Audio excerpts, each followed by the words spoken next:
Can you fire an employee for trashing your company on Facebook? That's the key question in what could be a groundbreaking case for labor law and social media law. Social media law, that's a whole new realm. The National Labor Relations Board is accusing the company American Medical Response of Connecticut of illegally firing an employee for criticizing her supervisor in posts on the Facebook website. The government agency claims the dismissal violates federal law. Joining us now from Washington is attorney Seth Berensweig. He specializes in federal labor and employment law and has been named a top attorney by Washington Magazine and a legal elite by Virginia Business Magazine. So, Seth, congratulations on that.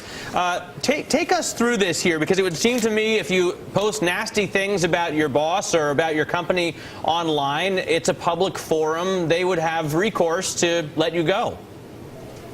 Well, this is a huge development that just happened a couple of days ago. The National Labor Relations Board announced that it's prosecuting a lawsuit against the Connecticut company because it terminated this individual for having these comments on Facebook. And it's very interesting because the National Labor Relations Act does restrict companies and their ability to discipline and terminate employees for freedom of speech, for work-related speech related to the terms and conditions of employment. Ironically, this individual had comments posted on the internet that really were very derogatory in nature, referred to her supervisor as a psychiatric patient, and ironically this kind of speech, and this will be an issue at the January hearing coming up, it really appears that this speech may very well not be protected under federal law. I mean, Seth, where do you draw the line? I mean, what if this person had printed up a flyer or put around a petition? Where would that fall under the law?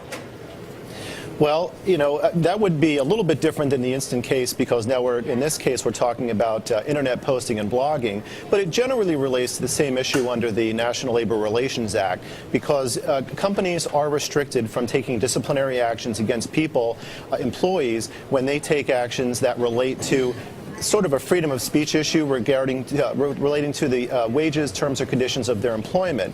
But it's also interesting to note in this case that the company is going to have a problem because its internet posting site on the employment handbook was very broad, and therefore they're going to have to rely upon that as a basis for the termination.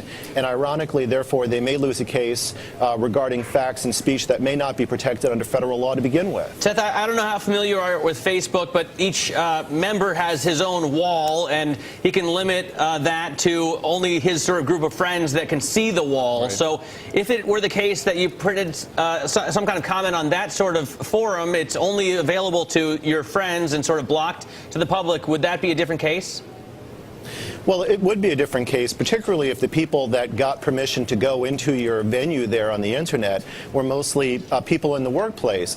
The hearing in January in this case will also involve a question of exactly that. How many people on this posting, how many people that had privity to this were people within the workplace? I would suspect that there were a number of people on there, just given the nature of Facebook and social media, that were not in the workplace, and therefore it's going to be harder for that person to say that this was internal office communication related to the terms and conditions of her employment. I wonder, social media law, it's kind of weird to read that phrase, but is this a new a new kind of law, a new practice that a lot of lawyers could go into and make it a lucrative practice?